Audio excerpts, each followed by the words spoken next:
So here we have the Mini 5-door hatchback on an 18 plate. I'm going to start off by showing you around the outside of the car, and then we'll hop in and run through some controls on the inside. From the outside though, you can see it's a 5-door car with alloy wheels.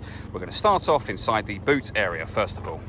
As we approach the back of the car, you can see we have plenty of boot space along with that 60/40 split folding rear seat should you wish to increase this space even further again.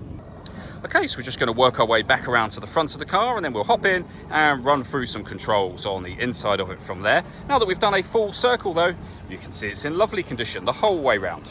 Just briefly before we climb in, I think it's well worth seeing the interior from this exterior point of view. There's plenty to run through on the dashboard, so let's hop in and we'll do that now.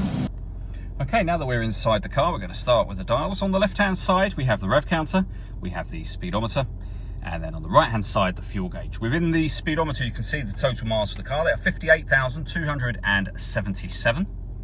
You can change information displayed above that by pressing the button on the end of the indicator stalk. You can, for example, have a digital readout for the speedometer, as you can see.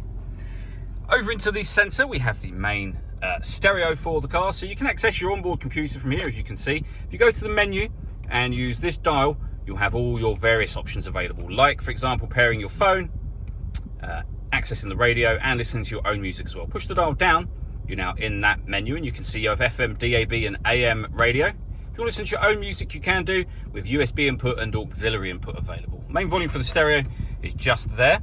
Working our way down from that, we have the air conditioning. So you can determine the temperature, direction of the air and fan speed. When you're happy with those settings, your air conditioning's on, that's off, back on again. You can recirculate the air that's in the car. That's a great way of heating it up or cooling it down quickly, depending on the temperature you've set just here. Below that, you can turn the traction control on and off, start and stop the car from here. This button turns off the stop and start, which is a different thing altogether. This car is designed to cut out when it's stationary in traffic to save you fuel. The system's off when that light shows.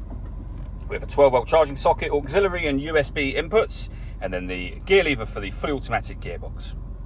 All that leaves me to say is thank you for taking the time to watch this video. If you'd like to come and see the car for yourself and have a test drive, please feel free to give us a call here at Mach 1 Cars. We'd love to hear from you soon.